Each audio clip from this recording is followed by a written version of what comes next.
ಕ್ರಿಸ್ತನನ್ನು ಪ್ರತಿಫಲಿಸುವಂತೆ ನಿಮ್ಮ ಆತ್ಮಗಳನ್ನು ಬಲಗೊಳಿಸುವ ಅನುದಿನದ ಧ್ಯಾನ.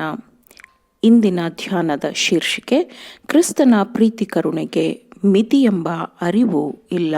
ಈ ದಿನದ ಸತ್ಯವೇದದ ವಾಕ್ಯ: ಇದರಿಂದ ನಮ್ಮ ಬೇನೆಗಳನ್ನು ತಾನೇ ತೆಗೆದುಕೊಂಡು ನಮ್ಮ ರೋಗಗಳನ್ನು ಹೊತ್ತುಕೊಂಡನು ಎಂದು ಯೆಶಾಯನೆಂಬ ಪ್ರವಾದಿಯಿಂದ ಹೇಳಿರುವ ಮಾತು ನೆರವೇರಿತು.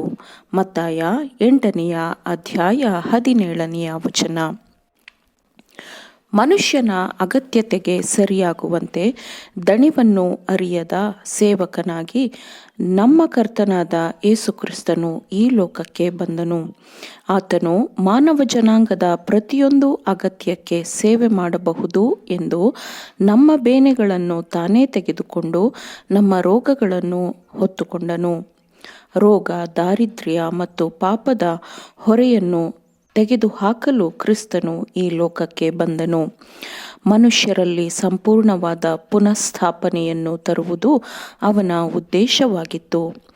ಆರೋಗ್ಯ, ಶಾಂತಿ ಮತ್ತು ಗುಣಸ್ವಭಾವದ ಸಂಪೂರ್ಣತೆಯನ್ನು ಮಾನವರಿಗೆ ದಯಪಾಲಿಸಲು ಕ್ರಿಸ್ತನು ಈ ಲೋಕಕ್ಕೆ ಬಂದನು.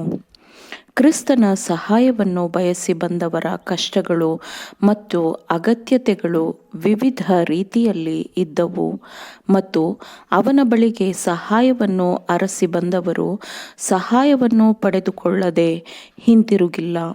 ಗುಣಪಡಿಸುವ ಬಲದ ತೊರೆಯು ಆತನಿಂದ ಹರಿಯುತ್ತಿತ್ತು ಮತ್ತು ದೇಹ, ಮನಸ್ಸು ಮತ್ತು ಆತ್ಮದಲ್ಲಿ ಮನುಷ್ಯರನ್ನು ಸಂಪೂರ್ಣವಾಗಿ ಮಾಡಲಾಗಿತ್ತು. ರಕ್ಷಕನ ಕೆಲಸವು ಯಾವುದೇ ಸಮಯ ಅಥವಾ ಯಾವುದೇ ಸ್ಥಳಕ್ಕೆ ಸೀಮಿತವಾಗಿರಲಿಲ್ಲ. ಅವನ ಪ್ರೀತಿ, ಕರುಣೆ, ದಯೆಗೆ ಮಿತಿಯೇ ತಿಳಿದಿರಲಿಲ್ಲ. ಕ್ರಿಸ್ತನು ಗುಣಪಡಿಸುವ ಮತ್ತು ಬೋಧಿಸುವ ಕೆಲಸವನ್ನು ಎಷ್ಟು ದೊಡ್ಡ ಮಟ್ಟದಲ್ಲಿ ನಡೆಸುತ್ತಿದ್ದನು ಎಂದರೆ, ಅವನ ಸಹಾಯಕ್ಕಾಗಿ ಅರಸಿ ನೆರೆಯುತ್ತಿದ್ದ ಜನಸಂದಣಿಯನ್ನು ಹಿಡಿಸುವಷ್ಟು ದೊಡ್ಡ ಕಟ್ಟಡವು ಪ್ಯಾಲೆಸ್ತೈನಿನಲ್ಲಿ ಇರಲಿಲ್ಲ.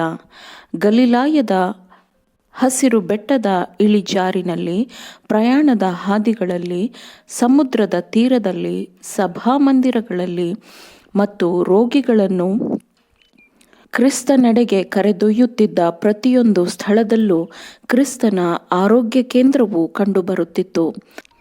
ಪ್ರತಿಯೊಂದು ನಗರದಲ್ಲಿ, ಪ್ರತಿಯೊಂದು ಪಟ್ಟಣದಲ್ಲಿ, ಪ್ರತಿಯೊಂದು ಹಳ್ಳಿಯ ದಾರಿಯಲ್ಲಿ ನಡೆಯುವಾಗಲೂ ಪೀಡಿತರ ಮೇಲೆ ತನ್ನ ಕೈಗಳನ್ನು ಇರಿಸಿ ಕ್ರಿಸ್ತನು ಅವರನ್ನು ಗುಣಪಡಿಸುತ್ತಿದ್ದನು. ಆತನ ಸಂದೇಶವನ್ನು ಸ್ವೀಕರಿಸಲು ಸಿದ್ಧವಾಗಿದ್ದ ಹೃದಯಗಳು ಎಲ್ಲೆಲ್ಲ ಇದ್ದವೋ ಅವರಿಗೆ ಪರಲೋಕ ತಂದೆಯ ಪ್ರೀತಿಯನ್ನು ದಯಪಾಲಿಸಿ ಅವರನ್ನು ಸಾಂತ್ವನಗೊಳಿಸುತ್ತಿದ್ದನು. ಅವನ ಹತ್ತಿರಕ್ಕೆ ಬರುವವರಿಗೆ ಆತನು ದಿನವೆಲ್ಲ ಸೇವೆ ಮಾಡುತ್ತಿದ್ದನು. ತಮ್ಮ ಕುಟುಂಬದ ಸಹಾಯಕ್ಕಾಗಿ ಸ್ವಲ್ಪ ಗಳಿಸಿದರೂ ದಿನವೆಲ್ಲ ದುಡಿಯುತ್ತಿದ್ದವರಿಗೆ ಕ್ರಿಸ್ತನು ಸಾಯಂಕಾಲದ ಸಮಯವನ್ನು ಮೀಸಲಿಡುತ್ತಿದ್ದನು. ಮನುಷ್ಯರ ರಕ್ಷಣೆಗಾಗಿ ಭಯಂಕರವಾದ ಜವಾಬ್ದಾರಿಯ ಭಾರವನ್ನು ಕ್ರಿಸ್ತನು ಹೊತ್ತಿದ್ದನು. ಮನುಷ್ಯ ಜನಾಂಗದ ತತ್ವಗಳು ಮತ್ತು ಉದ್ದೇಶಗಳಲ್ಲಿ ದೃಢವಾದ ನಿರ್ಧಾರಿತ ಬದಲಾವಣೆ ಇಲ್ಲದಿದ್ದರೆ ಅವರು ಎಲ್ಲವನ್ನೂ ಕಳೆದುಕೊಳ್ಳುತ್ತಾರೆ ಎಂದು ಕ್ರಿಸ್ತನು ತಿಳಿದುಕೊಂಡಿದ್ದನು. ಆತನಾತ್ಮದ ಭಾರವು ಇದೇ ಆಗಿತ್ತು, ಅಂದರೆ ಅವರು ಎಲ್ಲವನ್ನೂ ಕಳೆದುಕೊಳ್ಳುತ್ತಾರೆ ಎಂಬುದು ಅವನ ಹೃದಯದ ಭಾರವಾಗಿತ್ತು ಮತ್ತು ಅವನ ಮೇಲೆ ನೆಲೆಸಿದ್ದ ಆ ಭಾರವನ್ನು ಯಾರೂ ಗ್ರಹಿಸಲು ಸಾಧ್ಯವಾಗಿರಲಿಲ್ಲ. ಬಾಲ್ಯದಲ್ಲಿಯೂ ಯೌವನದಲ್ಲಿಯೂ ವಯಸ್ಕನಾದಾಗಲೂ ಆತನು ಒಬ್ಬಂಟಿಯಾಗಿಯೇ ನಡೆದನು. ದಿನದಿಂದ ದಿನಕ್ಕೆ ಆತನು ಶೋಧನೆ, ಕಷ್ಟಗಳನ್ನು ಎದುರಿಸಿದನು.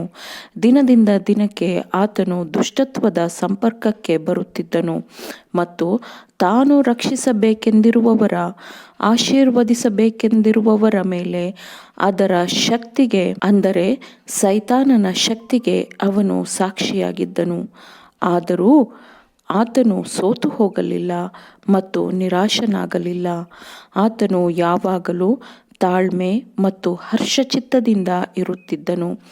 ಜೀವ ಮತ್ತು ಶಾಂತಿಯ ಸುವಾರ್ತಿಕ ಎಂಬುದಾಗಿ ಕ್ರಿಸ್ತನನ್ನು ಅವರು ಮೆಚ್ಚಿಕೊಂಡಿದ್ದರು.